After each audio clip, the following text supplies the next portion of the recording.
ایک میری درخواست ہے کہ میری تقریر کے دوران میں جب بھی حضور کا نام آئے دروشی پڑھیں، اور وہ بھی شوق سے پڑھیں۔ اللہم صلی علی سیدنا محمد وعلی آل سیدنا محمد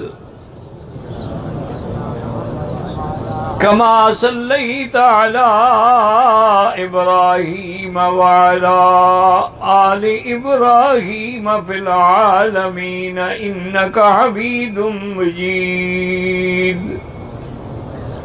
حاضری و وظیفے پوچھتے ہو؟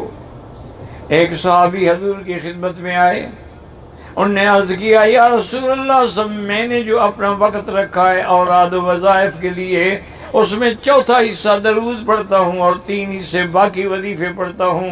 آپ نے فرمایا زد درود میرا بڑھاؤ۔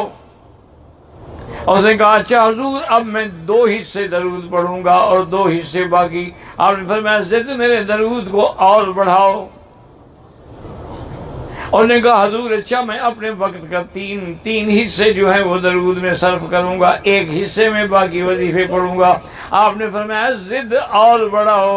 اس نے کہا آقا اب میں سارے وظیفے چھوڑ کے صرف درود شریف پڑھا کروں گا۔ پتہ ہے میرے آقا نے کیا فرمایا اذن یکفی ہمک و غمک، پھر اس درود کی برکت سے تیرا ہر ہم اور غم جو ہے وہ مٹ جائیں گے۔ اس لیے اور وظیفوں کی کیا ضرورت ہے جب درود پاک تمہارے پاس موجود ہے۔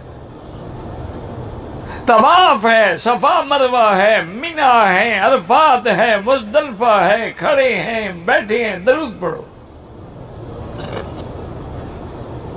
اور خاص طور پہ جمعہ کے دن کے درود کے بارے میں حضور نے فرمایا کہ جو جمعہ کے دن درود پڑھتے ہیں میرے اوپر وہ درود پیش کیا جاتا ہے